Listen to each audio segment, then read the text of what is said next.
छत्रपती शिवाजी महाराज की जय।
तुम्ही संत माय बाप कृपावंत, तुम्ही संत माय बाप कृपावंत, कायमी पतित कीर्तिवानू, अवतार तुम्हा धरया कारण, उद्धरया जन जड जीवा, वाढवया सुख भक्तिभाव धर्म, वाढवया सुख भक्तिभाव धर्म, कुळाचार नाम विठोबाचे, अवतार तुम्हा धरया कारण, उद्धरया जन जड जीवा, तुका म्हणे गुण चंदनाचे अंगे, तुका म्हणे गुण चंदनाचे अंगी, तैसे तुम्ही जगी संत जन, अवतार तुम्हा धरया कारण, उद्धरया जन जड जीवा, वक्रतुंड महाकाय सूर्यकोटी समप्रभ, निर्विघ्नं कुरु मे देव सर्वकार्येषु सर्वदा, गुरुर्ब्रह्मा गुरुर्विष्णु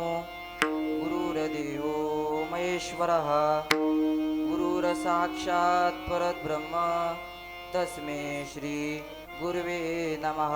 नमो विठ्ठला राजया पांडुरंगा, नमो विठ्ठला राजया पांडुरंगा, नमो रुक्मिणी माऊली ज्ञानगंगा, नमो पुंडलिका नमो चंद्रभागा, नमस्कार माझा रुक्मिणी पांडुरंगा। पांडुरंगा करू प्रथमा नमः, पांडुरंगा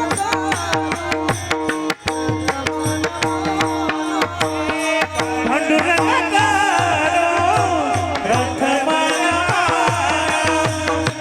पांडुरंगा प्रथमा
कथेचा विस्तार बाबाजी सद्गुरुदास तुका. पांडुरंगा करू प्रथम नमन, पांडुरंगा करू प्रथम नमन, दुसरे चरण संतांची या त्यांच्या कृपादानी कथेचा विस्तारू. बाबाजी सद्गुरु दास तुका, अलंकापुरी पुण्यभूमी पवित्र, तेथे नांदतो ज्ञान राजा सुपात्र, तया ठेविता महापुण्य राशी. नमस्कार माझा श्री समाधी त्र्यंबक शिखरी, मागे शोभे ब्रह्मगिरी, शिव अवतार धरून केले त्रैलोक्य पावन. निवृत्तीनाथाच्या चरणी, निवृत्तीनाथाचे चरण एका जनार्दनी, शिव अवतार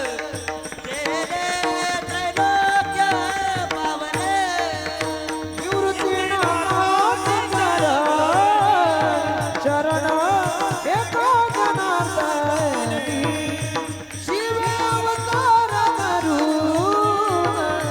केले त्रैलोक्य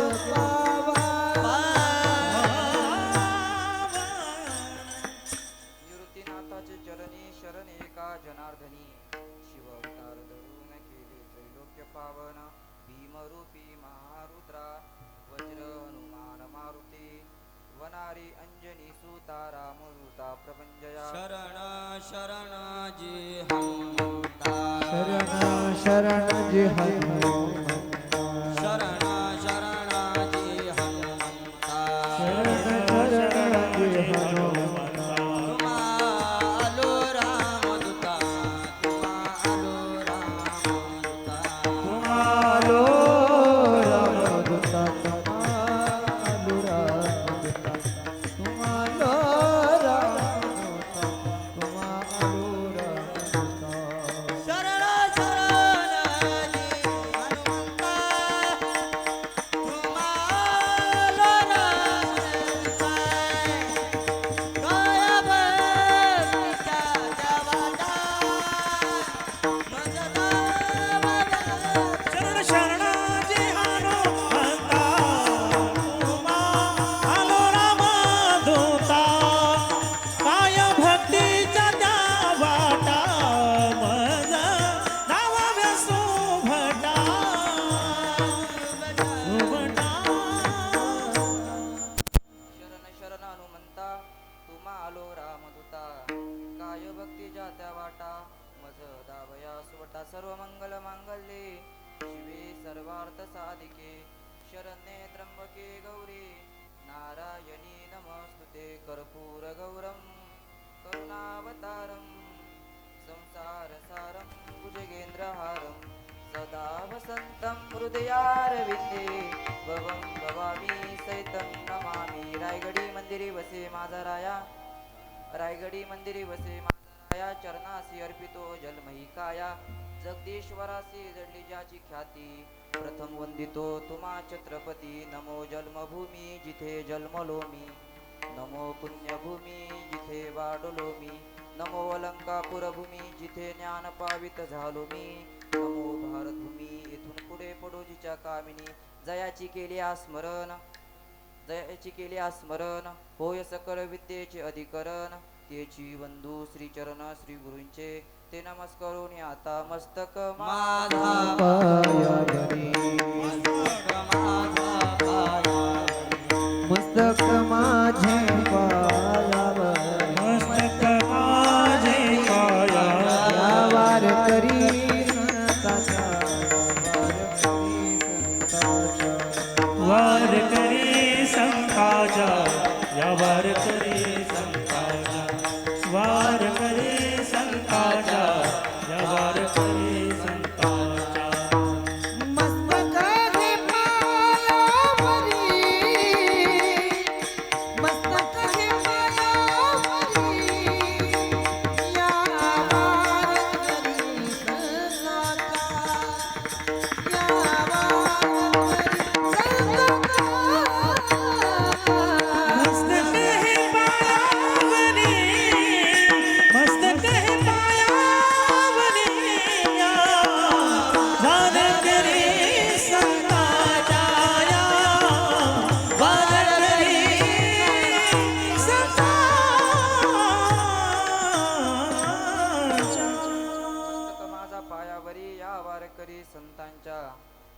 संत माय बाप कृपावंत तुम्ही संत माय बाप कृपावंत कायमी पतित कीर्तिवानू अवतार तुम्हा धराया कारण उद्धरया जन जडजीवा प्रस्तुत प्राप्त प्रसंगी प्राप्त स्थळी कीर्तन रूपी सेवेकरता निवडलेला अभंग अखिल कोट ब्रह्मांड नायक वैराग्याचे मूर्तिमंत पुतळे इंद्रायणी मातेच्या तीरावर उठलेलं भक्तीचं वादळ देवमान्य संत लोकमान्य संत संत श्रेष्ठ जगद्गुरु तुकोबरा यांचा चार चरणाचा अभंग माझ्या सेवेकरता निवडलाय विठ्ठल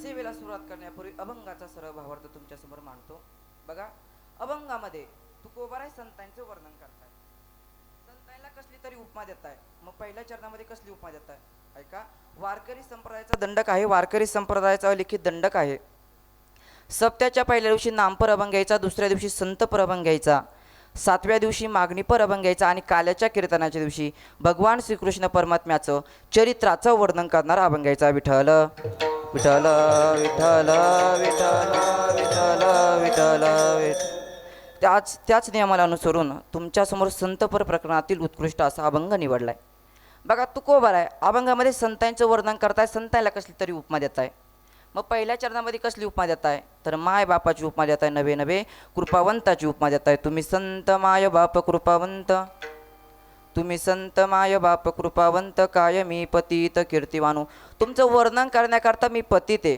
काय मी पतित कीर्तिवानू अवतार तुम्हा धराया कारण उद्धरया जन जड जीवा मग तुम्ही अवताराला येऊन काय करतात तर जड जीवाचा उद्धार करत असतात नुसता जनाचा उद्धार करून चालत नाही तर जडाचा सुद्धा उद्धार करावा लागतो उद्धरया जन जड जीवा अवतार तुम्हा धराया कारण उद्धरया जन जड जीवा मग तुम्ही अजून अवताराला येऊन काय करतात तर वाढवया सुख भक्तिभाव धर्म वाढवया सुख भक्तिभाव धर्म कुळाचार नाम विठोबाचे आम्ही अवताराला येऊन भक्ती भाव सुख वाढवत असतो वाढवया सुख भक्तिभाव धर्म कुळाचार नाम विठोबाचे आम्ही अवताराला येऊन भक्तिभाव सुख वाढवत असतो मग तुकोबराईने विचार केला अरे संतांना कसली तरी उपमा द्यायची मग कसली उपमा द्यायची मग चौथ्या चरणामध्ये कसली उपमा देताय तर चंदनाची उपमा देताय तुका म्हणे गुण चंदनाचे अंगी तैसे तुम्ही जगी संत जन अवतार तुम्हा धराया कारण उद्धरया जन जडजीवा कसली उपमा देताय तर चंदनाची उपमा देताय कारण चंदन जिथं तिथं असतं तिथं आपला सुगंध देत असतं आणि संत जिथं तिथं जातात तिथं तिथं आपलं कार्य पूर्ण करत असतं म्हणून कसली उपमा दिली तर चंदनाची उपमा दिली तुका म्हणे गुण चंदनाचे अंगी तैसे तुम्ही जगी संत जन अवतार तुम्हा धराया कारण उद्धरया जन जडजीवा हा झाला अभंगाचा सर्वार्थ विठ्ठल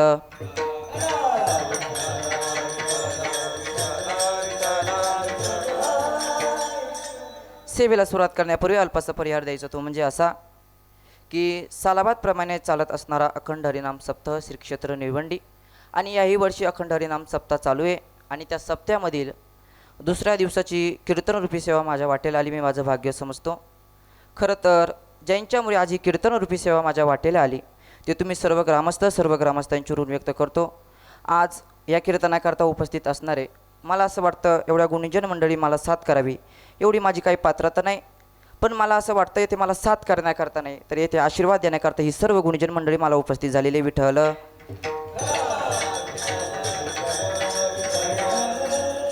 आज या कीर्तनाकरता उपस्थित असणारे आदरणीय परमश्रद्धेय गुरुतुल्य व्यक्तिमत्व त्यांचं अख्ख्या महाराष्ट्रामध्ये नाव गाजतंय आमचे नवनाथ महाराज चव्हाण असतील त्याचप्रमाणे तितक्याच तोलामोलाचे आमचे आकाश महाराज असतील त्याचप्रमाणे या बाजूला आमचे जिवलग मित्र मच्छिंद्र महाराज भला असतील आमचे संजय महाराज असतील कैलास महाराज पवार असतील त्याचप्रमाणे आदरणीय परमश्रद्धेय आमचे अण्णा महाराज चव्हाण असतील तुमचे सर्वांचे ऋण व्यक्त करतो त्याचप्रमाणे जे मृदुंगाची साथ करताय आदरणीय परमश्रद्धेय गुरुतुल्य व्यक्तिमत्व त्यांचं अख्ख्या नाशिक जिल्ह्यामध्ये नव्हे अख्ख्या महाराष्ट्रामध्ये ज्यांचं नाव गाजतंय आदरणीय सर्वांचे ऋण व्यक्त करतो त्याचप्रमाणे ह्या बाजूला आमचे अक्षय महाराज वडजे असतील अक्षय महाराजांचे ऋण व्यक्त करतो तुम्ही बसलेले सर्व श्रोतेजन पंचक्रोशीतून आले सर्व भाविक भक्त विनयकरी टारकरी चोपदार भालदार आमचे संजय महाराज असतील तुमचे ऋण व्यक्त करतो सर्वांचे ऋण व्यक्त करतो आणि माझ्या सेवेला सुरुवात करतो सेवेला गे सेवक झालो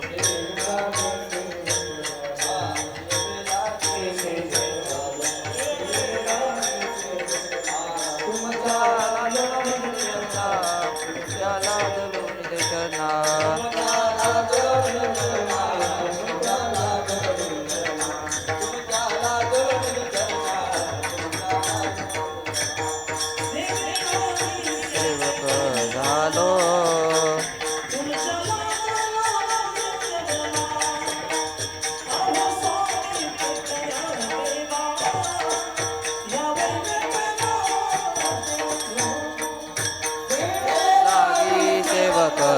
विठ्ठलो तुमच्या लादलो चरणा आओ स्वामी तुकया देवा यावरी नकरा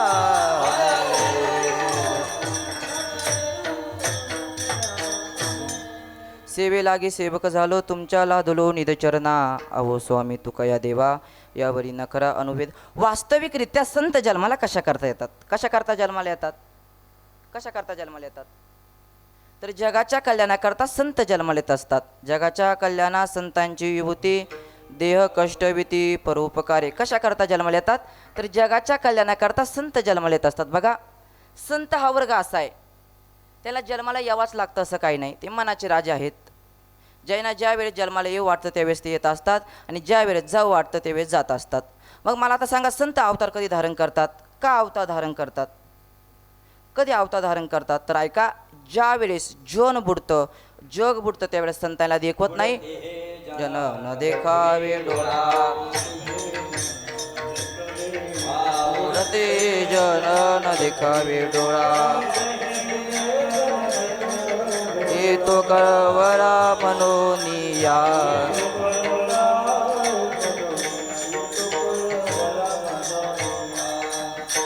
बुडते हे जन न देखावे डोळा येतो कळवळा म्हणून या. कधी अवतार धारण करतात? ज्या वेळेस जन बुडतं, जग बुडतं त्यावेळेस संतांना देखवत नाही म्हणून संत अवतार धारण करतात. मग कधी अवतार धारण करतात? तर ऐका, ज्या वेळेस माणसाची जगण्याची दिशा संपते, ज्या वेळेस माणूस अधोगतीकडे जातो त्यावेळेस संतांना कर वाटतो की बाबा हे जन बुडत चाललं, हे जग बुडत चाललं, त्यावेळेस संतांना देखवत नाही म्हणून संत अवतार धारण करतात. विठ्ठल विठ्ठल.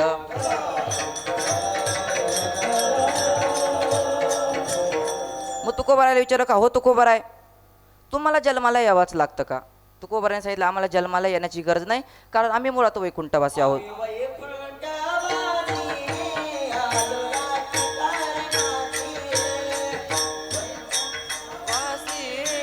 आलो याची कारणाची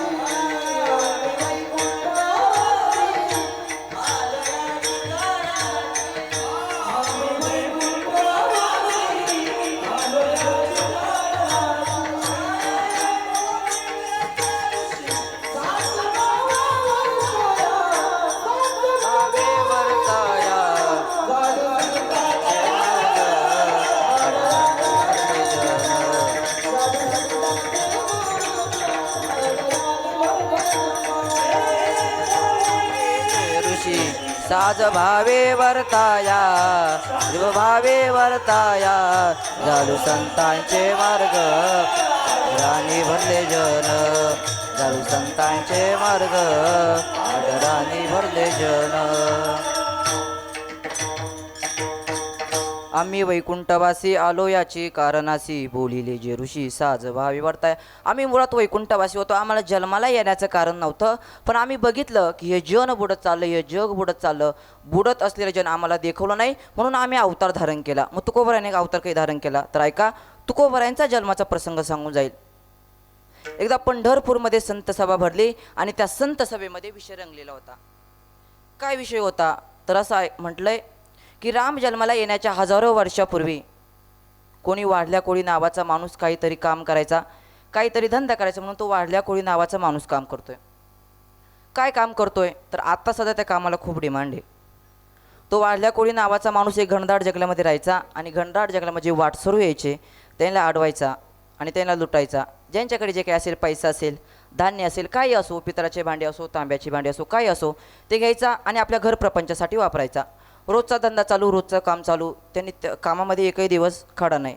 जे वाटसरू यायचे त्यांना अडवायचा, त्यांना लुटायचा आणि ज्यांच्याकडे जे काही असेल, पैसा असेल, धान्य असेल, काय असो, ते आपल्या घर प्रपंचासाठी वापरायचा. एक दिवस असं झालं, त्या रस्त्याने कोण आलं? तर नारायण नारायण श्रीमद नारायण नारायण नारायण नारायण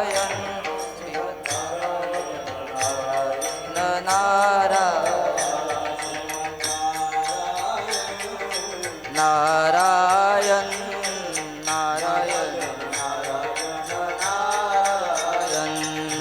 नारायण नारायण श्रीमद श्रीमद्नारायण नारायण नारायण श्रीमद्नारायण नारायण नारायण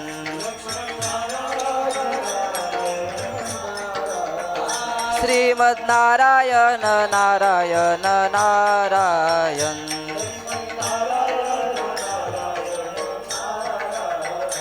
श्रीमद्नारायण वा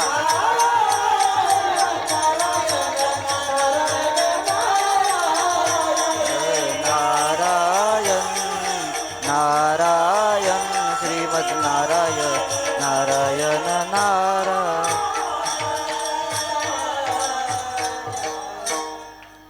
असं भजन करत करत नारद मुनी आले आणि तो वाल्ल्या कोळी जसं जे वाटसरू यायचे त्यांना अडवायचा त्यांना लुटायचा तसं नारद मुनींना अडवलं.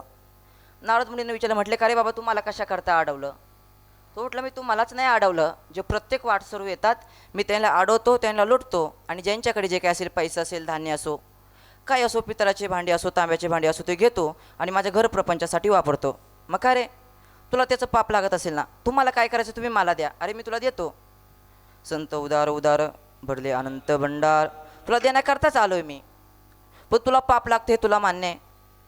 एक सांगू का, संत सहज बोलले तरी उपदेश करतात. सहज बोलणे हित उपदेश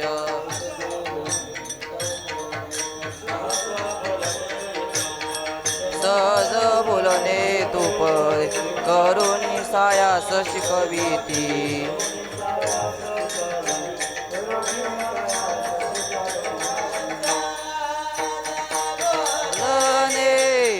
इत उपदेश करुणी सायास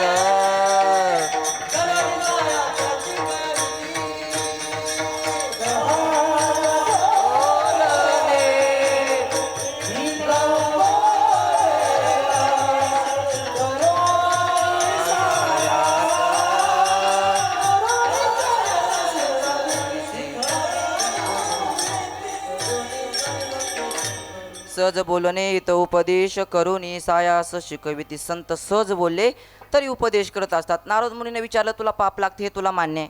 तो म्हणाला हो. मग ऐक ना, जो जे वाटसरूंना अडवतो त्यांना लुटतो, ज्यांच्याकडे जे काय असेल पैसा असेल धान्य असेल तो आपल्या घर प्रपंचासाठी वापरतो. मग का रे तू घरी तो शिदा नेतो ते अन्न नेतो, त्याच्यामध्ये कोण कोण वाटेकरी होतं?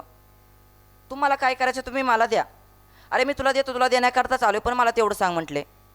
त्यानं सांगितलं मी माझी बायको आणि माझा मुलगा आम्ही तिघंजणं. मग काय रे ते तुझ्या पैशामध्ये वाटेकरी होत असतील? त्यानं सांगितलं हो. मग ऐक ना, जसं ते तुझ्या पैशामध्ये वाटेकरी होतात ते अन्न तू घरी नव्हतो त्याच्यामध्ये वाटेकरी होतात, त्याला जाऊन विचार माझ्या माथ्यावर जे पाप झालं आहे ना त्या पापामध्ये तुम्ही वाटेकरी व्हाल का? व्हायला कोणी आपल्या घराच्या दिशेने निघाले. नारद मुनी म्हणले काळजी करू नको, जोपर्यंत तू विचारून येत नाही तोपर्यंत मी इथंच बसलेलो आहे. जर तुझ्या पापामध्ये जर ते वाटेकरी व्हायला तयार असतील तर माझ्याकडे जे काय असेल मी तुला काढून देतो.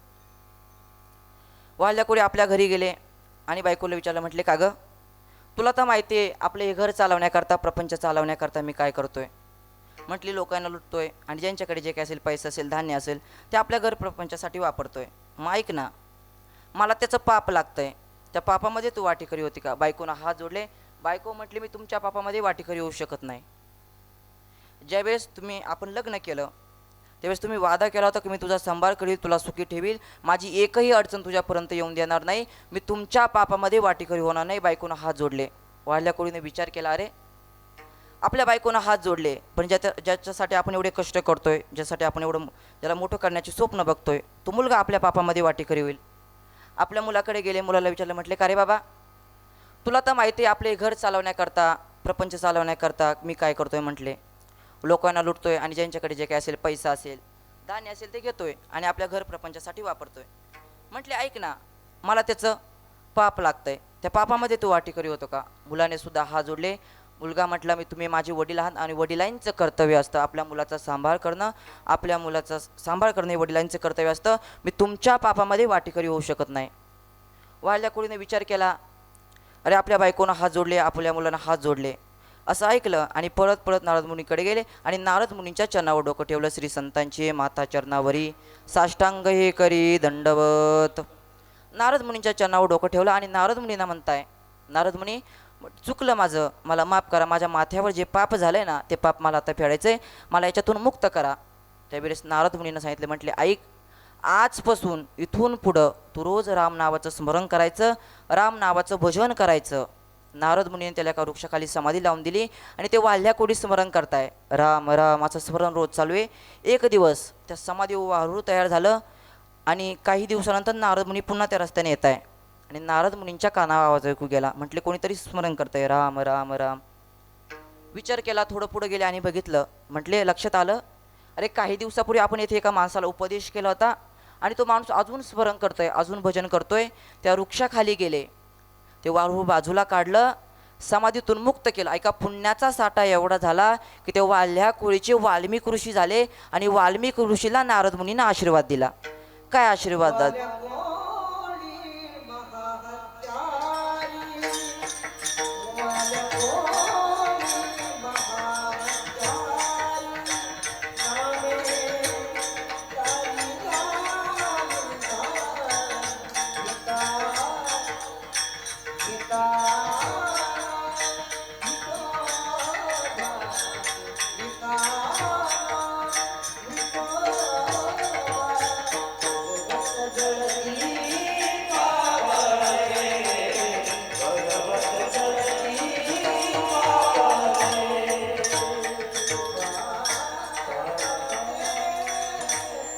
म्हटले ऐक, काय आशीर्वाद दिला? तर म्हटले अजून राम जन्माला येण्याकरता हजारो वर्ष बाकी आहे आणि अजून हजारो वर्षानंतर राम जन्माला येणार आहे. कोणाच्या पोटी येणार आहे? तर दशरथ राजाच्या पोटी जन्माला येणार आहे. मग त्या आल्यावर करतं काय? हे आपल्या आल्यावर जीवन जगता कसं हे लिहण्याचं सौभाग्य जर कोणाला मिळत असेल तर ते तुला मिळते. म्हणजे कोणाला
कोळ्याची कीर्ती वाढली गहन, केले रामायण रामादी. अरे ज्याला राम म्हणता येत नाही, ज्याला राम म्हणता येत नाही, ज्याला राम माहिती नाही, अशा वाल्मिक ऋषीने जर राम जन्माला येण्याच्या 1000 वर्षापूर्वी बोलिले वाल्मिक, बोलिले वाल्मिक, बोलिले वाल्मिक, जैसे करीन. बोलिले वाल्मिक, बोलिले वाल्मिक, बोलिले वाल्मिक, जैसे करीन. बोलिले वाल्मिक, बोलिले वाल्मिक, बोलिले वाल्मिक, तैसेची करेना. बोलिले वाल्मिक, बोलिले वाल्मिक,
धनुष आणि रे धनुष मारून रावणा आणि रे धनुष आणि रे धनुष आणि रे धनुष मारून रावणा आणि रे रे धनुष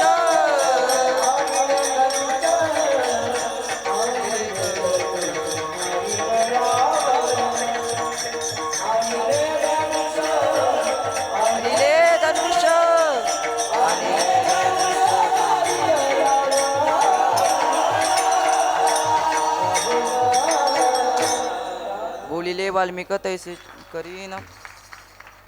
अरे ज्याला राम माहिती नाही, ज्याला राम म्हणता येत नाही, अशा वाल्मिक ऋषीने जर राम जन्माला येण्याच्या 1000 वर्षापूर्वी रामाचं जीवनचरित्रबद्ध केलं, मग नामदेव रायना प्रश्न पडला. म्हटले अरे ज्याला राम माहिती नाही, ज्याला राम म्हणता येत नाही, जर अशा वाल्मिक ऋषीने जर राम जन्माला येण्याच्या हजारो वर्षापूर्वी जर रामाचं जीवनचरित्रबद्ध केलं, मग तुम्ही आम्ही त्या पांडुरंगाचे उपासक आहोत, तुम्ही आम्ही त्या पांडुरंगाचे भक्त आहोत, मग तुम्ही आम्ही त्या पांडुरंगाच्या प्रती काहीतरी केलं पाहिजे ना. मग नामदेवराने विचार केला, म्हटले संकल्प करायचा. कुठे संकल्प करायचा, तर त्या पंढरपूरमध्ये संत सभा भरली होती, त्या संत सभेमध्ये संकल्प करायचा. जसं वाल्मिक ऋषीने जन्माला येण्याच्या हजारो वर्षापूर्वी 1 कोटी श्लोक लिहिले, मी तुझे 100 कोटी अभंग लिवेल, असा संकल्प नामदेवरायांनी त्या संत सभेमध्ये केला. संकल्प केला आणि काही दिवसानंतर नामदेवराय आणि नामदेवरायांचे घरचे 13 जण अभंग लिहण्याकरता बसले. काही दिवसानंतर अभंग लिहून झाले, 96 कोटी अभंग लिहून झाले आणि नामदेवरायांनी आपली जीवनयात्रा संपवली. देवाने विचार केला, म्हटलं अरे नामदेवरायांचा संकल्प अपूर्ण राहिला. नामदेवरायांचा संकल्प पूर्ण केला करायचं ठरवलं होतं, तो अपूर्ण राहिला. आता काही झालं तरी नामदेवरायांना पुन्हा जन्माला येण्याकरता सांगायचं. देवाने नामदेवरायांना बोलावलं आणि सांगितलं, म्हटले नामदेवराय तुम्हाला पुन्हा जन्माला यावं लागेल. तुमचा जो संकल्प पूर्ण राहिला आहे तो पूर्ण करा, जगाचं कल्याण करा, जगाला उपदेश करा. असं कोण सांगताय, तर देव नामदेवरायांना सांगताय. नामदेवरायांनी देवाचं ऐकलं आणि नामदेवराय देवाला म्हणताय, देवा मी जगाचं कल्याण करतो, जगाला उपदेश करतो, जगाचा सांभाळ करतो आणि माझा जो संकल्प अपूर्ण राहिला आहे तो मी पूर्ण करतो. पण ऐक ना, माझा संकल्प पूर्ण झाल्यानंतर तुला मला नेण्याकरता यावं लागेल. देवाने नामदेवरायांचं ऐकलं आणि देव हो म्हणाले. मग नामदेवरायांनी विचारलं का रे देवा, कोणाच्या पोटी जन्म घ्यायचा, कोणाच्या घरात जन्म घ्यायचा. त्यावेळेस देवाने सांगितलं, पंढरीची वारी आहे माझ्या घरी, ज्यांच्या घरामध्ये 13 पिढ्यांची पंढरपूरची वारी आहे, असे देहू गावामध्ये बोलोबा आणि कंकाईंच्या पोटी तो अवतार घ्यायचा. नामदेवरायांनी बोलोबा आणि कंकाईंच्या पोटी अवतार घेतला. जगद्गुरु कनकाईच्या पोटी म्हणून या तू का, कंकाईंच्या पोटी म्हणून या तू का.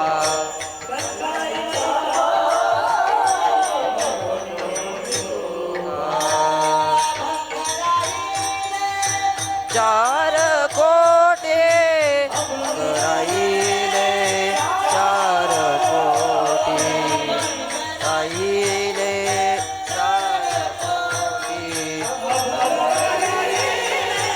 4 कोटे तुका, गणगाईच्या पोटी मुनिया तुका.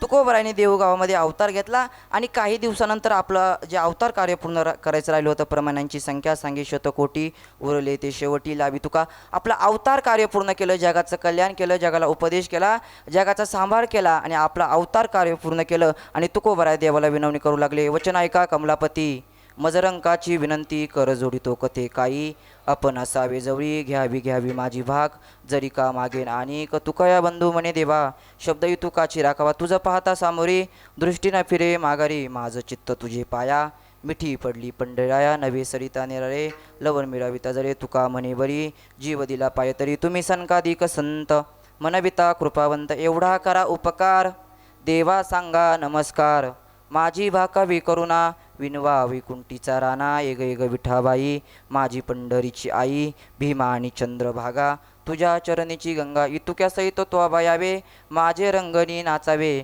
माझा रंग तुझ्या गुणी म्हणे नामयाची जणी एग एग विठाबाई माझी पंढरीची आई भीमा आणि चंद्रभागा तुझ्या चरणीची गंगा इतुक्या सहित तो यावे माझे रंगणी नाचावे माझा रंग तुझ्या गुणी म्हणे नामयाची जणी कृपाळू सजन तुम्ही संतजन हेची कृपादान तुमचे मज आठवण तुम्ही घ्यावी पांडुरंगा की व माझी सांगा काकुळ अशी विनवणी कोण करू लागलं तर तुकोबराय देवाला विनवणी करू लागले आणि तुकोबरायांची विनवणी देवाने ऐकली आणि देव तुकोबायांनी येण्याकरता आले. कधी आले तर दशमीच्या दिवशी आले आणि तुकाराम बीजीच्या दिवशी तुकोबऱ्यानं घेऊन वैकुंठाला गेले. आम्ही जातो तुम्ही कृपा असू द्यावी सकळा सांगावी विनंती माझी वाडवेळ झाला उभा पांडुरंग वैकुंठ श्रीरंग बोलवितो. कधी आले तर दशमीच्या दिवशी आले आणि तुकाराम बीजीच्या दिवशी तुकोबऱ्यानं घेऊन वैकुंठाला गेले. विठ्ठल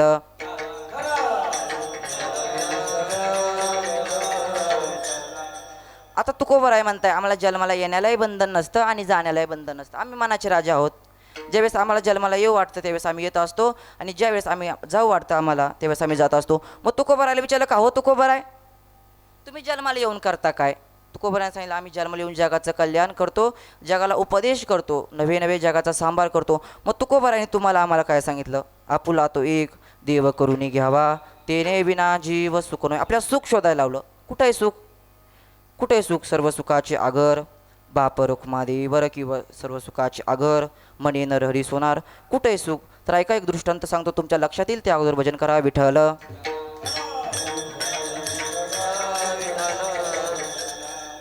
बघा एका गावामध्ये एक विठ्ठलाचं मंदिर होतं आणि त्या विठ्ठलाच्या मंदिरामध्ये एक साधूजी राहायचे. साधूचा रोजचा नित्यनेम सकाळी उठायचं स्नान करायचं भगवंताची काकडा आरती करायची भगवंताला स्नान घालायचं धूप दीप आरती करायची देवाला नैवेद्य दाखवायचा 4-5 घरची मधुकरी आणायचे ती ग्रहण करायची ती खायचे. आपला असा रोजचा नित्यनेम चालू आहे. एक दिवस असं झालं की त्या विठ्ठलाच्या मंदिरापाशी एका राजाचा मुक्काम पडला. साधूजीने बघितलं म्हटलं अरे राजे पैसा असेल खूप मोठा राजवाडा असेल नोकर चाकर सेवे करतायत अशी सेवे करताय सर्व काही आहे मग राजांकडे सुख असेल ना. दुसऱ्या दिवशी त्या राजांचा मुक्काम त्या विठ्ठलाच्या मंदिरापाशी होता. साधूजीने आपला रोजचा नित्यनेम केला आणि त्या राजांकडे गेले. म्हटले राजे तुम्हाला एक प्रश्न विचारू का. राजे म्हटले विचारा ना साधूजी. अहो म्हटले तुम्ही राजे तुमच्याकडे पैसा एक मोठा राजवाडा असेल नोकर चाकर सेवे करताय दासी सेवे करताय सर्व काही आहे मग ऐका ना तुमच्याकडे सुख असेल ना तुम्हाला सुख मिळत असेल ना. ते राजेने सांगितलं साधूजी तुम्ही म्हणताय ते अगदी खरं आहे नोकर चाकर सेवे करताय दासी सेवे करताय सर्व काही आहे पण ऐका ना अहो येथून पुढे माझ्या राजाला माझ्या राजवाड्याला कोणी वारसदार नाही मला पुत्र नाही मला याची दुःख आहे. म्हटले माझ्याकडे सुख नाही. साधूजीने विचार केला अरे राजाकडे सुख नाही मग सुख कोणाकडे सुख. त्यावेळेस त्या राजाने विचारलं का हो राजे मग तुमच्याकडे सुख नाही तुम्हाला दुःख आहे मग मला सांगता का सुख कोणाकडे. त्यावेळेस ते राजे सांगतात साधूजी मला असं वाटतं गावामध्ये गेलं की गावचे पाटील राहतात आणि त्या पाटलांकडे म्हटले जमिनी जागा आहे बंगला गाडी आहे सर्व काही मुलं आहेत कदाचित मला असं वाटतं त्यांच्याकडे सुख असेल. साधूजी आपल्या विठ्ठलाच्या मंदिरात गेले विश्रांती केली. दुसरा दिवस उगवला. आपला रोजचा नित्यनेम केला. सकाळी उठले स्नान केलं भगवंताची काकडा आरती केली भगवंताला स्नान घातलं धूपदीप आरती केली देवाला नैवेद्य दाखवला आपला रोजचा नित्यनेम केला आणि त्या गावच्या पाटलांच्या घरी जाण्याकरता निघाले. पाटील म्हणले साधूजी राम राम काय काम काढलं आज आमच्याकडे. झालेली सर्व मागची हकीकत त्या पाटलाने सांगितली. का हो पाटील म्हटले तुम्ही गावचे पाटील आहे तुमच्याकडं पद आहे जमीन आहे जागा आहे बंगला गाडी आहे सर्व काही आहे मग ऐका ना तुमच्याकडे सुख असेल ना तुम्हाला सुख मिळत असेल ना. त्यावेळेस ते पाटील म्हणतात साधूजी तुम्ही म्हणताय ते खरं आहे पण ऐका ना माझ्याकडे जमीन आहे जागा आहे बंगला गाडी सर्व काही आहे पण मला एक गोष्टीचं दुःख आहे. म्हटले अहो 4 मुलं आहे त्या 4ही मुलापैकी एकही मुलगा माझा सांभाळ करत नाही मला ह्या गोष्टीचं दुःख आहे माझ्याकडे सुख नाही. साधूजीने विचार केला राजाकडे सुख नाही गावचा पाटील आहे त्याच्याकडे सुख नाही मग सुख कोणाकडे सुख कोणाकडे. त्या पाटल्याला विचारलं का हो पाटील मग मला सांगता का जरा सुख कोणाकडे आहे. त्यावेळेस त्या पाटल्यानं सांगितलं साधूजी मला असं वाटतं गावाच्या बाहेर गेलं एक राजकारणी माणूस राहतो म्हटले पैसा आहे जमीन आहे जागा आहे सर्व काही आहे कदाचित मला असं वाटतं त्यांच्याकडे सुख असेल. साधूजी आपल्या विठ्ठलाच्या मध्ये गेले विश्रांती केली आपला रोजचा नित्यनेम केला. दुसऱ्या दिवशी आणि त्या राजकारणी माणसाच्या घरी गेले. म्हटले का हो झालेली सर्व हकीकत त्या दोन्ही हकीकत त्या राजकारणी माणसाला सांगितली. म्हटले का हो तुम्ही राजकारणी तुमच्याकडे पैसा आहे मुलं तुमचा सांभाळ करतात तुमच्याकडे जमीन आहे जागा आहे बंगला गाडी सर्व काही आहे मग ऐका ना तुमच्याकडे सुख असेल तुम्हाला सुख मिळत असेल. त्यावेळेस त्या राजकारणी माणसाला सांगितलं साधूजी तुम्ही म्हणताय ते खरं आहे मी राजकारणी पैसा आहे माझ्याकडे मुलं माझा सांभाळ करतात माझी काळजी घेतात जमिनी जागा आहे, सर्व काही आहे. पण ऐका ना, मला सुद्धा एक गोष्टीचं दुःख आहे. साधूजीने विचार केला, म्हटले अरे राजाला दुःख आहे, गावचा पाटील आहे त्याला दुःख आहे, हा राजकारणी माणूस आहे त्याला सुद्धा दुःख आहे, मग तुम्हाला काय दुःख आहे? तेव्हाच त्या राजकारणी माणसांना सांगितलं, साधूजी अहो काही लोक मला चांगलं म्हणतात आणि काही लोक मला मागून नावं ठेवतात, माझी निंदा करतात, मला या गोष्टीचं दुःख आहे, माझ्याकडे सुख नाही.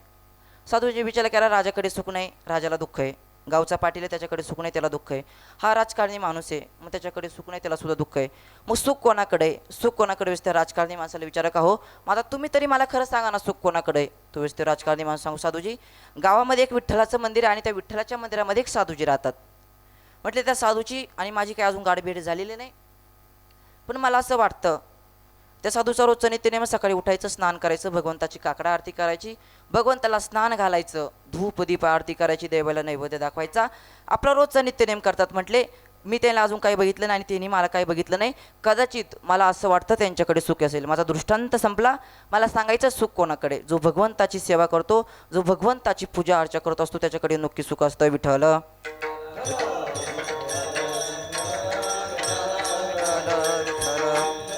मग हे सुख जर तुम्हाला आम्हाला लागत असेल ना, तर काय करावं लागेल? आपुला तो एक देव करुणी घ्यावा, तेने विना जीव सुख नये. काय करावं लागेल? देव आपलासा करावा लागेल. पण तुम्ही आम्ही करतो का देव आपलासा? लोक काय करतात? तर वारा आल्यावर बदलतात. मग वारा आल्यावर देव कसं बदलतात? तर ऐका, सोमवारी कोणाचा वारा असतो? महादेवाचा. सोमवारी उठला, आंघोळ केली, महादेवाच्या मंदिरात गेला आणि महादेवाचं दर्शन घेतलं, महादेवाचं दर्शन घेतलं. मग मंगळवारी कोणाचा वारा असतो? देवीच्या मंदिरात गेला, देवीचं दर्शन घेतलं. सर्व मंगल मांगल्ये शिवे सर्वार्थ साधिके शरण्ये त्र्यंबके गौरी नारायणी नमस्तुते.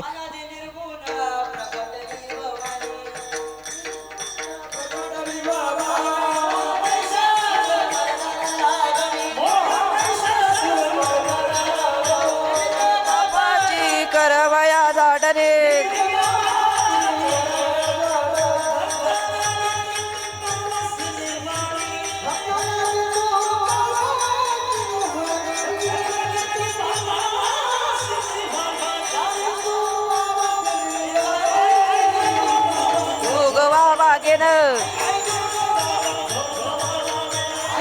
दोघवा मागेन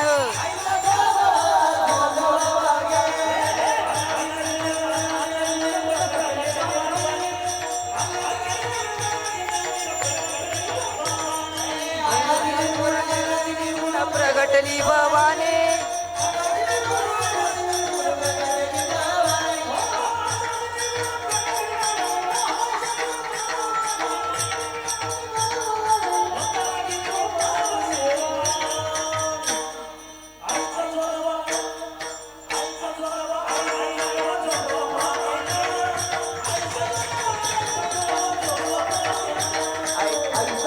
आईचा जोगवा जोगवा मागेन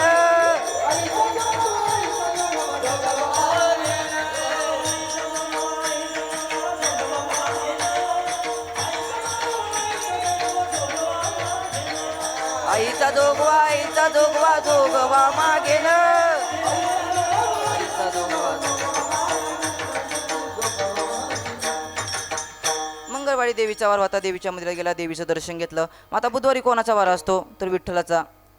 बायकोला विचारलं, म्हटले काका आज कोण वार आहे? बायकोनं सांगितलं बुधवार. आंघोळ केली आणि विठ्ठलाच्या मंदिरात गेला आणि विठ्ठलाचं दर्शन घेतलं.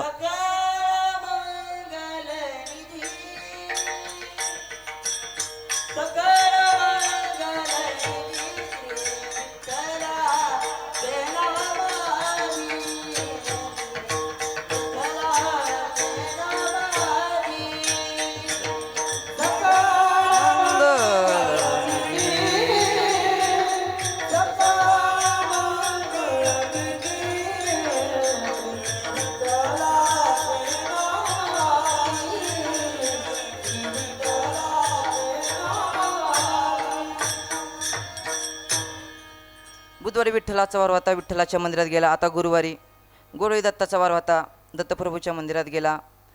गोमातेचं दर्शन घेतलं. कधी त्या गोमातेला चारा टाकत नाही, त्या दिवशी चारा टाकला. दत्तप्रभूच्या मध्ये गेला आणि दत्तरायाचं दर्शन घेतलं. सात श्री सात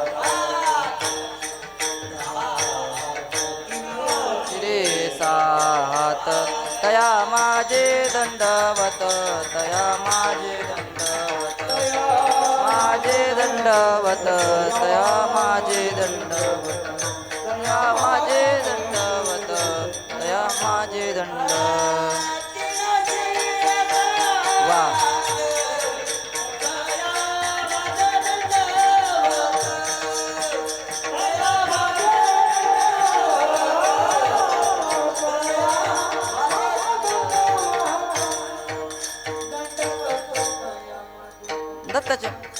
दत्ताच्या मध्ये गेला आणि दत्ताचं दर्शन घेतलं. मग शुक्रवारी कोणाचा वारा असतो? देवीचा वारा असतो. देवीच्या मंदिरात गेला आणि ते जोगवा मागू लागला. गोंधळी गोंधळी आम्ही गोंधळी गोंधळी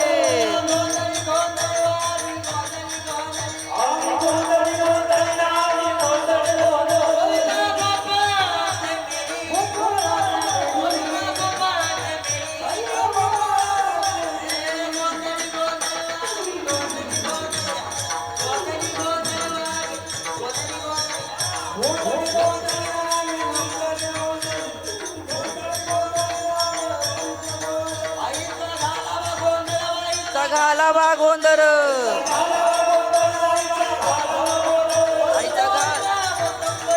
हरिनाम संबळ हरिनाम संबळ आईचा आम्ही गोंधळी गोंधळी गोंधळी गोंधळी आम्ही गोंधळी गोंधळी आम्ही गोंधळी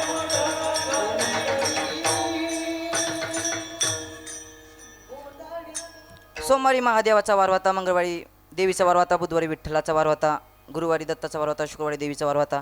मग शनिवारी घरी ग बसायचं. तर घरी ग बसून कसं चालेल? तर शनिवारी शरीरामध्ये शक्ती आणि मारुतीरायाच्या मंदिरात गेला, दर्शन घेतलं.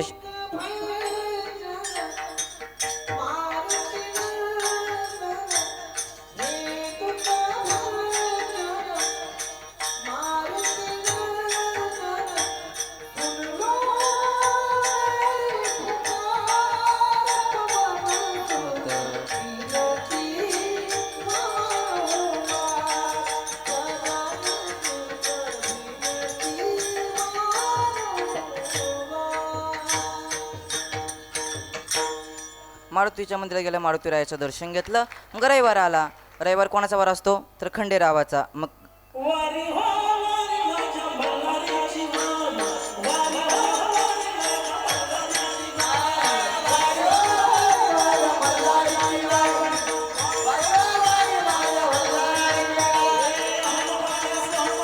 प्रेमनगरा वारे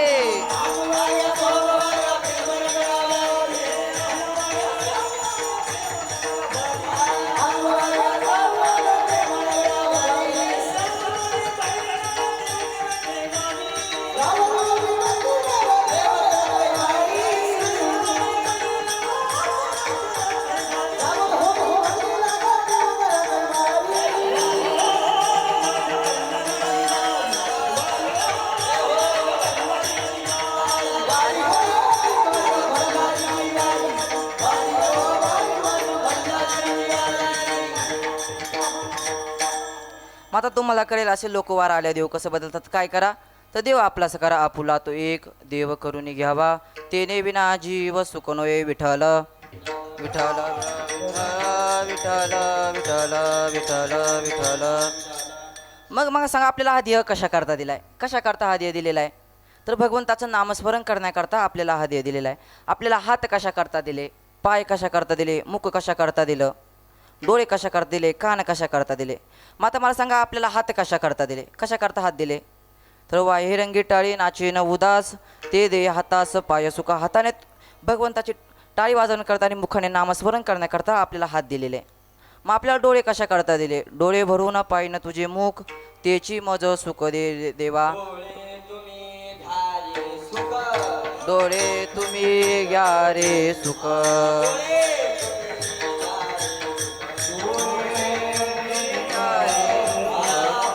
विठोबाचे मुख विठोबाचे मुख विठोबाचे मुख विठोबाचे मुख वाचे मुख विठोबाचे. वा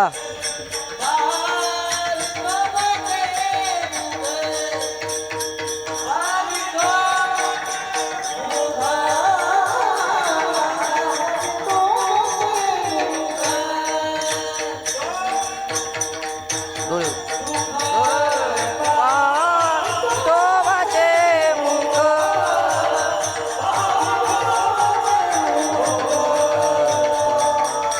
विठोबाचे मुख.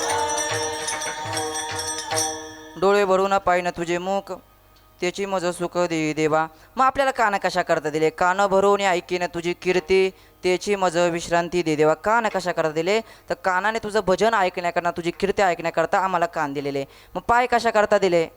टाळी वाजवावी गुढी उभारावी वाट ही चालावी पंढरीची आळंदी पंढरपूरची पाय वाढण्याकर आपल्याला पाय दिलेले. मग मुख कशा करता दिलं? कशा करता दिलं महिला मंडळ? मुख कशा करता दिलं? भगवंताचं नामस्मरण करण्याकरता दिलेलं आहे. मग आम्ही करतो का नामस्मरण? करतो का रोज नामस्मरण? करत नाही. मग त्या संतांना आपला करवाळा वाटला. किती करवाळा वाटला?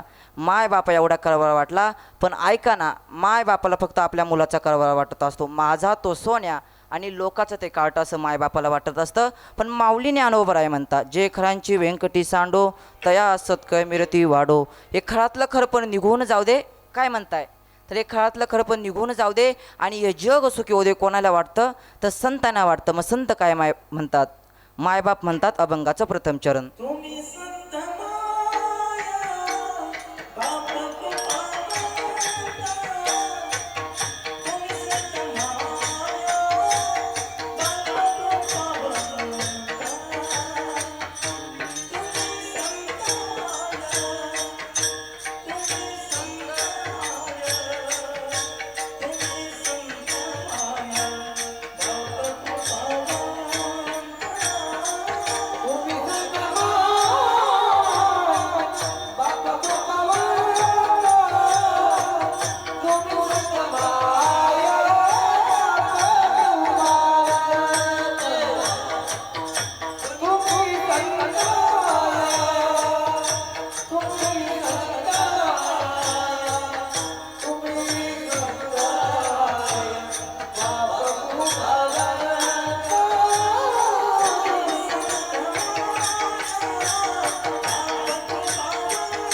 तुम्ही संत माया बाप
तुम्ही संत माय बाप कृपावंत, तुम्ही संत माय बाप कृपावंत, कायमी पतित कीर्तिवानू, अवतार तुम्हा धराया कारण, उद्धरया जन जडजूवा. बघा अभंगाच्या प्रथम चरणामध्ये तुकोबर आहे, संतांना मायबाप म्हणताय. तुम्ही संत माय बाप कृपावंत, नवे नवे त्यांना मायबापाची उपमा देत आहे. पण ऐका ना, या जगामध्ये मायबाप होणं इतकं सोपं नसतं. संतांनी आईचं वर्णन अनन्यसाधारण केले. लेकुराचे हित वाहे माऊलीचे चित्त, ऐसी कळवळ्याची जाती करी लावावी न प्रीती, असं संतांनी आईचं वर्णन केलंय. पण बघा, या जगामध्ये आपल्यावर जर प्रेम कोण करत असेल तर ती आई आपल्यावर प्रेम करत असते.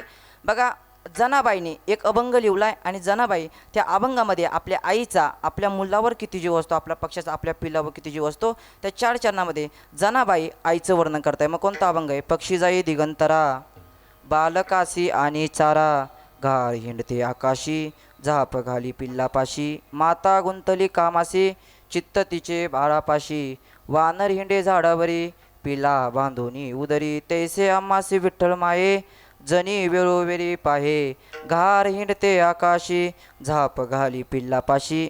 असं अभंगामध्ये जनाबाई आईचं वर्णन करताय. पण बघा, या जगामध्ये आपल्यावर निस्वार्थ प्रेम करणारी एकमेव व्यक्ती म्हणजे आपली आई, आणि दुसरा म्हणजे आपला बाप. बाप करी जोडी, लेकुराची उडी, आपुली कुरवंडी वाळूने. आपल्या उपकार जाऊन कोण करत असेल तर आपला बाप आपल्या उपकार करत असतो. विठ्ठल.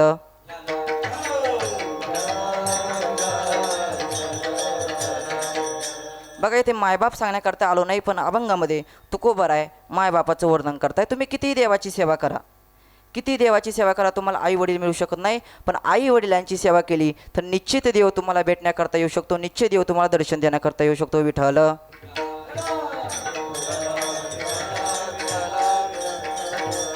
बघा, एकदा भक्त पुंडलिक आणि भक्त पुंडलिकाची बायको काशी विश्वनाथाच्या दर्शनाकरता काशीला निघाले. आई वडील दारात बसले होते. आई वडिलांनी विचारलं, म्हटले का रे बाबा कुठे निघाले? त्यानं सांगितलं, काशी विश्वनाथाच्या दर्शनाकरता चाललो आहे. म्हटले ऐक ना, आमची खूप दिवसापासून इच्छा आहे की काशी विश्वनाथाचं दर्शन घेण्याकरता काशीला जायचं, आम्हाला घेऊन चाल ना. भक्त पुंडलिक म्हणताय, मी तुम्हाला नेतो, पण तुमच्या परीनं माझ्या पाठीमागे यावं लागेल. आई वडील काशी विश्वनाथाच्या दर्शनाकरता काशीला जाण्याकरता निघाले. भक्त पुंडलिक पुढं चालताय, त्यांच्या मागं त्यांची बायको चालते आणि त्या बायकोच्या मागं आई वडील चालताय. थोडं पुढं गेले आणि पंढरपूर लागलं आणि पंढरपूरमध्ये त्यांना कुकुटस्वामीचं आश्रम दिसलं. म्हटले आजचे दिवस या आश्रमामध्ये मुक्काम करायचा आणि उद्या परत काशी विश्वनाथाच्या दर्शनाकरता काशीला निघायचं. त्या आश्रमामध्ये मुक्काम करण्याकरता थांबले भक्त पुंडलिक, त्यांची बायको आणि आई वडील 4 जण. भक्त पुंडलिकाने बघितलं, म्हटले अरे एवढे महान साधू, एवढे तपश्चर्य साधू आहे, ह्या आश्रमामध्ये साक्षात रिद्धी झाडू मारताय, झाडलोट करताय, नवे 3 नद्या पाणी भरताय, गंगा यमुना सरस्वती पाणी भरताय. एवढे महान साधू, एवढे तपश्चर्य साधू, सकाळी काही झालं तर त्या स्वामीजीचं दर्शन घेण्याकरता जायचं. विश्रांती केली, दुसरा दिवस उगवला, आंघोळ केली आणि कुकुटस्वामीचं दर्शन घेण्याकरता निघाले. कुकुटस्वामीचं दर्शन घेण्याकरता गेले, कुकुटस्वामीपाशी गेले, कुकुटस्वामीचं दर्शन घेतलं आणि कुकुटस्वामीला विचारलं, म्हणलं स्वामी काशीला निघालोय, काशीला जाण्याचा मार्ग सांगतात का? कुकुटस्वामीने सांगितले. म्हटले ऐक, मला काशीला जाण्याचा मार्ग माहिती नाही. भक्त पुंडलिक काशी विश्वनाथाचे भक्त होते, त्याला राग आला. एवढे महान साधू, एवढे तपश्चर्य साधू साक्षात तुमच्या घरी रिद्धी झाडू मारताय, 3 नद्या पाणी भरताय, गंगा यमुना सरस्वती पाणी भरताय, आणि तुम्हाला काशीचा रस्ता माहिती नाही. म्हटले तुम्ही साधू नाही, तुम्ही साधू असल्याचं ढोंग करताय, तुम्हाला साधू कोणी बडवलं? त्यावेळेस कुकुटस्वामीने सांगितलं, म्हटले ऐक ना, आजपर्यंत मी कधी काशीला काय गेलो नाही, कधी कोणती तीर्थयात्रा केली नाही. याचं एक कारण आहे. म्हटले मी माझ्या आई वडिलांची इतकी सेवा केली की एक दिवस त्या सेवेचा परिणाम असा झाला की जगाचा चालक मालक भगवान परमात्माला दर्शन देण्याकरता आला. बापी केवळ काशी, तेने न जावे चिरकाशी, तेने न जावे चिरकाशी, तेने न जावे चिरकाशी. माय बापे केवल काशी, तेने न जावे तीर्थाशी, तेने जावे तीर्थाशी, तेने जावे.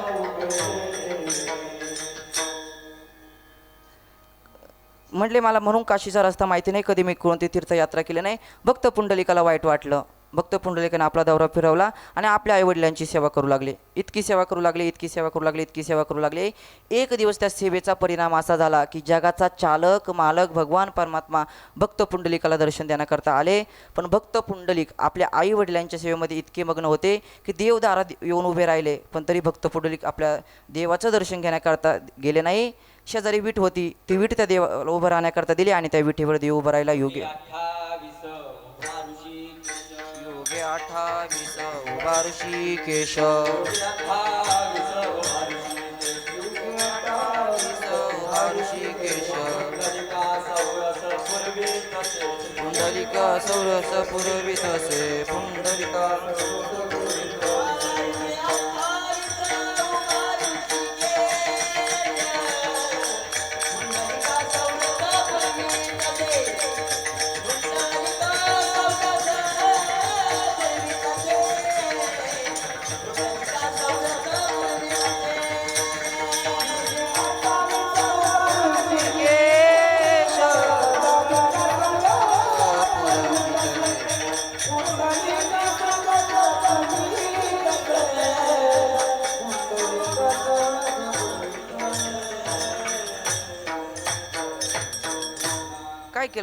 पुंडलिकाने त्या देवाला उभं राहण्याकरता विटी दिली. त्या विटीवर देव उभं राहिले. युगे 28 विटीवर उभा वा मांगी रखुमाई दिवशी देवी शोभा. माझा दृष्टांत संपला. मला सांगायचं आहे, जो आई वडिलांची सेवा करतो, जो आई वडिलांचा सांभाळ करतो, त्याच्याकरता निश्चित देव उभा असतो. मायबापे केवळ काशी, तेने न जावे तीर्थाशी. मग संताला मायबाप म्हटलेलं आहे. मग संत काय करतात? काय करतात तर वेळोवेळी अवतार धारण करतात आणि तुमचा आमचा उद्धार करतात. अभंगाचं दुसरं चरण.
अवतार तुम्हा धराया कारण उद्धरया जन जड जीवा. मग संत जन्माला येऊन करतात काय तर जड जीवाचा उद्धार करतात. निसा जनाचा उद्धार करून चालत नाही तर जडाचा सुद्धा उद्धार करावा लागतो.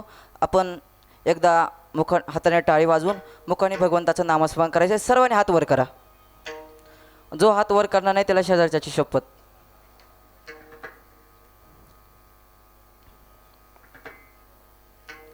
विठोबा रखुमाई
माई गोपाल गोपाल माई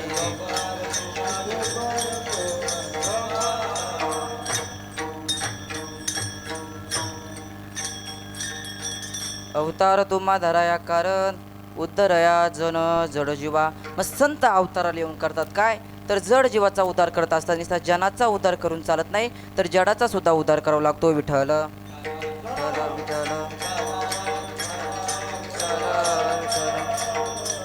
बघा एकदा 4 भावंड फिरण्याकरता निघाले आणि निघाल्यानंतर थोडं पुढं गेले आणि बघितलं एका ठिकाणी अनेक प्रेत पडलेले अनेक मुर्दे पडलेले. मुक्ताबाईने ज्ञानदादाला विचारलं, म्हटले ज्ञानदादा हे प्रेत इथं काय करताय, हे मुर्दे इथं काय करताय. ज्ञानोबरायाने आजूबाजूला चौकशी केली आणि आजूबाजूची लोकांनी सांगितलं, म्हटले ते योगी चांगदेव महाराज तपश्चर्या करताय. मुक्ताबाईने विचार केला योगी चांगदेव महाराज तपश्चर्या करताय हे खरंय, मग हे प्रेतांचं इथं काय आलं, हे मुर्दे इथं काय करताय. त्यावेळेस एक चांगदेव महाराजांचा शिष्य आला आणि चांगदेव महाराजांच्या शिष्यानं सांगितलं, म्हटले इथं योगी चांगदेव महाराज तपश्चर्या करतात आणि ते तपश्चर्या करून बाहेर आले, समाधीतून बाहेर आले की सर्व प्रेत जिवंत होतात आणि चालत चालत आपल्या घरी जातात. मुक्ताबाईने विचार केला योगी चांगदेव महाराज तपश्चर्या करून बाहेर येतील आणि मग हे प्रेत जिवंत होतील. तोपर्यंत हे प्रेत इथंच पडलेले, हे मुर्दे इथंच पडलेले. मुक्ताबाईने सांगितलं चांगदेव महाराजांची वाट बघायची नाही, ते 5-50 वर्षानंतर तपश्चर्या करून बाहेर येतील आणि मग हे प्रेत जिवंत होतील. तोपर्यंत हे प्रेत इथंच पडलेले, हे मुर्दे इथंच पडलेले. मग मुक्ताबाईने काय केलं तर आपल्या शेजारी कुत्र्याचं हाडूक पडलं होतं, ते कुत्र्याचं हाडूक उचललं आणि ते हाडूक फिरवलं. चमत्कार असा झाला की सर्व प्रेत जिवंत झाले आणि चालत चालत आपल्या घरी गेले. काही दिवसानंतर योगी चांगदेव महाराज तपश्चर्या करून उठले आणि बघितलं, म्हटले आज चक्क आपल्यापुढे एकही प्रेत नाही, एकही मुर्दा नाही. म्हटले कोणीतरी क्रांती केली, कोणीतरी चमत्कार करून गेलं. तेवढं चांगदेव महाराजांचा शिष्य आला आणि त्यानं सांगितलं, म्हटले योगी चांगदेव महाराज कोणीतरी 4 भावंड आले होते आणि त्या 4 भावंडापैकी एक त्यांची ती बारकी बहीण, ती बारकी पोरगी. म्हटले तिनं आपल्या शेजारी कुत्र्याचं हाडूक पडलं होतं, ते कुत्र्याचं हाडूक उचललं आणि ते हाडूक फिरवल्यानंतर चमत्कार असा झाला की सर्व प्रेत जिवंत झाले आणि चालत चालत आपल्या घरी गेले. चांगदेव महाराज म्हटले असं चालणार नाही. अरे जर एवढे लहान लेकरं जर क्रांती करायला लागले, एवढे लहान पोरगी जर क्रांती करायला लागली तर आपलं दुकान कसं चालेल, आपला धंदा कसा चालेल. मग करायचं काय तर त्यांचा अहंकाराचा नायनाट करायचा, त्याला अहंकार होऊन द्यायचा नाही. मग करायचं काय तर चांगदेव महाराजांनी विचार केला, म्हणजे पत्र लिहायचं. मग पत्र लिहिण्याकरता घेतलं, वरती लिहायचं तर काय आदरणीय लिहावं, वयानं लहान, आज्ञाधारक लिहावं, आपण तपश्चर्या करून प्रेत जिवंत करतो. आणि त्याने कुत्र्याचं हाडूक फिरवलं आणि ते हाडूक फक्त फिरवलं आणि तर प्रेत जिवंत केले. मग आज्ञाधारक लिहावं कसं, लिहायचं काय तर मग काही सुचत नाही. मग कोरं पत्र चांगदेव महाराजांनी 4 भावंडांना पाठवलं. चांगदेव महाराजांचा अधिकार काय सोपा नव्हता. चांगदेव महाराज किती वर्ष जगले होते, 1400 वर्ष चांगदेव महाराज जगले होते. 1400 वर्ष तोच माणूस जगतो, त्याचं तप असतं, त्याचं तपश्चर्या खूप असते. चांगदेव महाराजांची तपश्चर्या काही कमी नव्हती, म्हणून चांगदेव महाराज 1400 वर्ष जगले. चांगदेव महाराजांनी 4 भावंडांना पत्र पाठवलं आणि ते पत्र ज्ञानोबरायांच्या हातामध्ये गेले आणि ज्ञानोबराय पत्र बघू लागले. मुक्ताईने विचारलं, म्हटले ज्ञानदादा कोणी पत्र पाठवलंय. ज्ञानोबरायाने सांगितलं, म्हटली मुक्ताई चांगदेव महाराजांचं पत्र आलंय. काय लिहिलंय. अगं पत्र पाठवलंय खरंय पण ते कोरच आहे. म्हटले मुक्ताबाई म्हणताय अरे चांगदेव महाराज 1400 वर्ष जगले आणि ते कोरेच राहिले आणि पत्र हे कोरच पाठवलं. पत्र जर पाठवायचं होतं काहीतरी लिहून पाठवायचं ना. पण ज्ञानोबरायाने विचार केला की अरे आपल्यापेक्षा मोठ्या व्यक्तीने आपल्याला पत्र पाठवलं, आपल्यापेक्षा महान व्यक्तीने आपल्याला पत्र पाठवलंय, आपल्याला त्या पत्राला प्रत्युत्तर देणं हे आपलं काम आहे. आपल्याला जर एखाद्या मोठ्या व्यक्तीने जर वाढदिवसाच्या शुभेच्छा दिल्या, त्यांचे आभार माना, त्यांना धन्यवाद देणं हे आपलं कर्तव्य आहे. तसं ज्ञानोबरायाने विचार केला, अरे आपल्यापेक्षा मोठ्या व्यक्तीने आपल्याला पत्र पाठवले, त्या पत्राला प्रत्युत्तर द्यायचं. मग करायचं काय तर ज्ञानोबराय पत्र लिहिण्याकरता घेतले आणि ज्ञानोबरायाने त्या पत्रामध्ये 65 ओव्या लिहिल्या. ते 65 ओव्या लिहिल्यानंतर ते 65 ओव्यांचा एक ग्रंथ निर्माण झाला. कोणता ग्रंथ निर्माण झाला तर चांगदेव 65 नावाचा ग्रंथ निर्माण झाला. पत्र चांगदेव महाराजांपर्यंत गेला आणि चांगदेव महाराज ते पत्र बघू लागले. अरे म्हटले मी ते 4 भावंडांना कोरं पत्र पाठवलं आणि त्या ज्ञानाचा एवढा अहंकार. त्यानं म्हटले मला 65 ओव्या लिहून पाठवल्या, आता काही झालं तर यांचा अहंकार असं नाही नाट करायचा, याला अहंकार होऊन द्यायचं नाही. मग करायचं काय तर म्हटले आता परत पत्र लिहायचं नाही तर डायरेक्ट यांच्या भेटी करता जायचं. मग जायचं कशावर, पायी गेलं तर कमीपणा वाटेल, घोड्यावर कोणीही जातं. मग काय केलं तर वाघाचं वाहन केलं. ते वाघाच्या वाहनावर बसले, सापाचा चाबूक केला, सापाचा चाबूक हातामध्ये आणि 4 भावंडांच्या भेटी करता निघाले. सकाळ झालेली होती, सकाळच्या कवडा उन्हामध्ये 4 भावंड एका भिंतीवर बसले होते आणि कोणीतरी आली सांगितलं आणि म्हटले साक्षात तुमच्या भेटी करता योगी चांगदेव महाराज येत आहे. म्हटले असे तसे येत नाही. वाघाचं वाहन केलंय, सापाचा चाबूक केला आणि तो सापा चाबूक हातामध्ये आणि तुमच्या भेटी करता येत आहे. ज्ञानोबरायाने विचार केला आणि म्हटले आपल्यापेक्षा मोठी व्यक्ती, आपल्यापेक्षा महान व्यक्ती आपल्याला भेटण्याकरता येते. त्यांचा आदर करणं, त्यांचा सन्मान करणं आपले एक कर्तव्य. आपल्या घरी जर एखादे पाहुणे आले तर आपण घरात बसून राहतो का? बाहेर उठून जातो ना.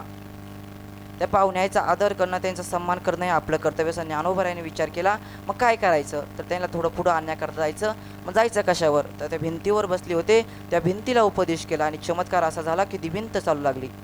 चांगदेव महाराज त्या रस्त्याने येत आहे, त्या रस्त्याच्या दिशेने भिंत चालू लागली आणि ती भिंत चालत असताना चांगदेव महाराज बघितलं आणि चांगदेव महाराजांनी तो वाघाचं वाहन केलं होतं. त्या वाघाच्या वाहनावरून खाली उतरले आणि साष्टांग दंडवत केला. साष्टांग दंडवत प्रणिपात केला आणि ऐका, चांगदेव महाराजांनी त्या मुक्ताबाईला आपलं गुरु केलं. माझा दृष्टांत संपला, मला सांगायचं आहे. ज्ञानोबरायांनी जी भिंत चालवली त्या भिंतीचं मंदिर आज आळंदीमध्ये. मग संत जन्माला येऊन करतात काय तर जड जीवाचा उद्धार करतात. नुसता जनाचा उद्धार करून चालत नाही तर जडाचा सुद्धा उद्धार करावा लागतो. अवतार तुम्हा धराया कारण उद्धरया जन जड जीवा. मग संत तुकोबराय अभंगामध्ये म्हणताय अवतार तुम्हा धराया कारण उद्धरया जन जड जीवा. मग तुम्ही अजून अवताराला येऊन काय करतात तर वाढवया सुख भक्तिभाव धर्म, वाढवया सुख भक्तिभाव धर्म कुळाचार नाम विठोबाचे. आम्ही अवताराला येऊन भक्ती भाव सुख वाढवत असतो. मग तुकोबरायाने विचार केला आणि संतांना उपमा द्यायची. मग चौथ्या चरणामध्ये कसली उपमा दिली तर चंदनाची उपमा दिली. तुका म्हणे गुण चंदनाचे अंगी तैसे तुम्ही जगी संतजन. चंदनाची उपमा दिली. मग चंदन काय करतो तर सुगंध येतं. अजून काय करतं चंदन? कितीही तेलाची तापलेली कढई असू द्या आणि त्या तेलाच्या कढईमध्ये तेल खळा खळा उकळू द्या, एवढं चंदन तर त्या तेलामध्ये टाकलं तर अख्खं तेल शांत करण्याची ते ताकद त्या चंदनामध्ये. मग तुकोबरायाने उपमा दिली. तुका म्हणे गुण चंदनाचे अंगे तैसे तुम्ही जगी संतजन. अवतार तुम्हा धराया कारण उद्धरया जन जड जीवा. हा झाला अभंगाचा भाव. वेळेच्या अभावीमुळे, वेळ आपली संपून गेली, वेळेच्या अभावी कारणामुळे तुमच्यासमोर 4 चरणाचा भाव मांडू शकलो नाही, पण 2 चरणाचा भाव तुमच्यासमोर मांडण्याचा प्रयत्न केला. तो बरोबरच असेल असं काही नाही. प्रत्येकाचे अभंगाचे भाव सोडवण्याची पद्धत वेगवेगळी असते. आनंदीमध्ये राहून माझ्या गुरुवाऱ्याने मला जे दिलं, ज्ञानोबरायाने जे दिलं ते प्रामाणिकपणे तुमच्यासमोर मांडण्याचा प्रयत्न करा. आज खरं तर ज्यांच्यामुळे आज ही कीर्तनरूपी सेवा माझ्या वाटेला आली होती ते तुम्ही सर्व ग्रामस्थ, आमचे सुनील भाऊ असतील, आमचे भाऊसाहेब भाऊ असतील, आमचे चर्मन आपा असतील, तुम्ही सर्व ग्रामस्थ आज या कीर्तनाकरता ज्यांनी सुंदर अशी साथ केली. आदरणीय परमश्रद्धेय आमचे आकाश महाराज असतील, आमचे नवनाथ महाराज चव्हाण असतील, त्याचप्रमाणे ही सर्व गुणीजन मंडळी ज्यांनी आमचे कैलास महाराज पवार असतील, आमचे जीवलग मित्र मच्छिंद्र महाराज भला असतील. आज या कीर्तनाकरता मच्छिंद्र महाराजांचे वडीलसुद्धा उपस्थित आहे, त्यांच्यासाठी एकदा जोरदार टाळ्या वाजवा. त्याचप्रमाणे आदरणीय परमश्रद्धेय गुरुतुल्य व्यक्तिमत्व आमचे अण्णा महाराज चव्हाण असतील, विनेकरी टाळकरी चोपदार भालदार गायनाचार्य ज्याने मृदुंगाची सुंदर अशी साथ केली. आदरणीय परमश्रद्धेय आमचे सर असतील, सरांनी सुंदर अशी साथ केली. त्याचप्रमाणे आमचे अक्षय महाराज वडजे असतील, अक्षय महाराजांनी सुंदर अशी साथ केली. त्याचप्रमाणे पंचक्रोशीतून आलेले सर्व भावी भक्त गुणीजन मंडळी पुन्हाच एकदा विनेकरी टाळकरी चोपदार भालदार तुमच्या सर्वांच्या चरणी सेवा समर्पित करतो. पंढरीश पांडुरंग परमात्म्याच्या चरणी सेवा समर्पित करतो. मारुतीरायाच्या चरणी सेवा समर्पित करतो. विश्वगुरू निवृत्तीनाथ महाराजांच्या चरणी सेवा समर्पित करतो. माझ्या गुरुवाऱ्यांच्या तुषार महाराज पाटील असतील, तुषार महाराजांच्या चरणी सेवा समर्पित करतो. माझ्या आई वडिलांच्या चरणी सेवा समर्पित करतो आणि माझ्या सेवेला पूर्ण विराम देतो. तुम्ही संत माय बाप कृपावंत, तुम्ही संत माय बाप कृपावंत, काय मी पतित कीर्तिवानू. अवतार तुम्हा धराया कारण उद्धरया जन जड जीवा. वाढवया सुख भक्तिभाव धर्म, वाढवया सुख भक्तिभाव धर्म कुळाचार नाम विठोबाचे. अवतार तुम्हा धराया कारण उद्धरया जन जड जीवा. तुका म्हणे गुण चंदनाचे अंगे, तुका म्हणे गुण चंदनाचे अंगी तैसे तुम्ही जगी संतजन. अवतार तुम्हा धराया कारण उद्धरया जन जड जीवा. काही चुकलं असेल तर तुमचा मुलगा म्हणून, तुमचा भाऊ म्हणून, तुमचा नातू म्हणून माफ करा. कुणाचं जर चुकून नाव राहिलं असेल तर माफ करा आणि माझ्या सेवेला पूर्णविराम. ज्ञानेश्वर माऊली.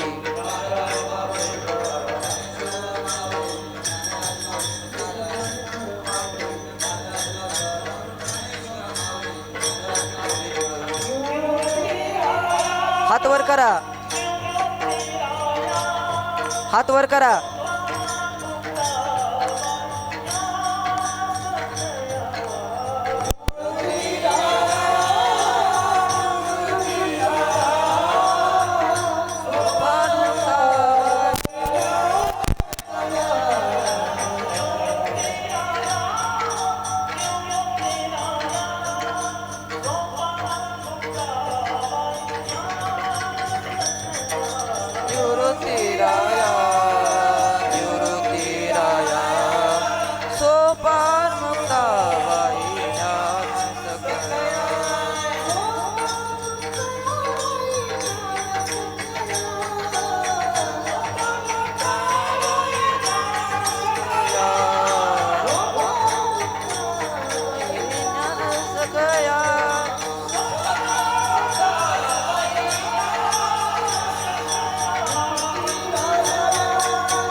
कुडे